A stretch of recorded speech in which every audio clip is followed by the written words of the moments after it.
And I already have tip 2 for you. Always get travel insurance.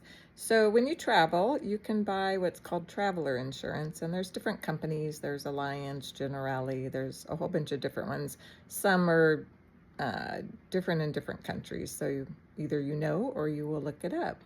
So 2 instances where you might not think it would never happen to you, but it happens. It's better to have the money to cover those things when it does happen. So the first instance was this. So yeah, I had to walk around like that for, oh goodness, it took close to 3 weeks for that to heal. So fortunately with that, I did not break anything. I was pretty lucky. I thought maybe I'd broken my nose or hit my head. I did not. I was fortunate. However, on this trip, I was bitten by a dog in the country of Laos. And here's the picture. So it wasn't really deep, but it did break the skin. So I was told whenever it punctures the skin, you need to go get rabies shots. So I did.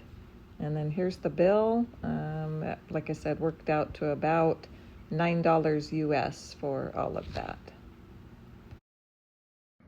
So I was just walking along near a temple, not even petting a dog, not even seeing a dog, and it ran up behind me and bit me on the leg, and it bit through my pants. I had pants on, but it actually went through the pants and punctured my skin.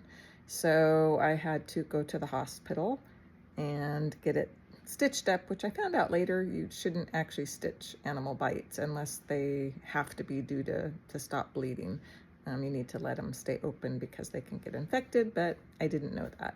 So anyway, they stitched it, got it done, and I had to get the rabies vaccine. So the first one, with all the stitching and everything in Laos, was $9. That was my total hospital bill. And then on rabies vaccines, you have to get them on very specific dates, like exact dates. So the next time one I had to get, I was still in Laos. I got that one. It was $12. There was some confusion between, was I getting another tetanus or another rabies language issue? Again, the fun of travel. So the third one, I was in the Philippines. They have animal bite clinics there. It's so common that they actually have places that just handle animal bites.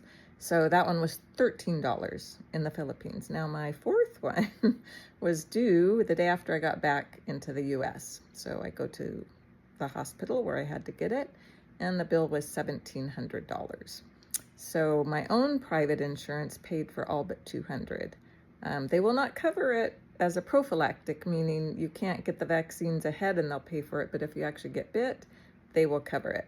So the extra $200 I submitted to my travel insurance and they paid it. Now again, it's not a lot, but had something major happened, which some people actually have to be flown out if something happens really bad. So what I do is when I get my travel insurance, I will get it, not really to cover my trip because most of my stuff is refundable. I get extra medical, and I get 250,000 to 500,000 repatriation. That's what it can cost to get you flown out of a country and back home. So I do it that way, and by not covering my trip, generally 5-6 week trip costs me about maybe $150. And I have had to get refunded a few things, again, that dog bite.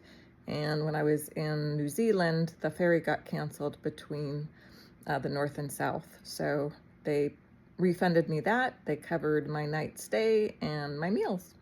So anyway, those things are not a big deal, but again, if something major happens, you definitely want to have it. So tip number 2, always have your travel insurance.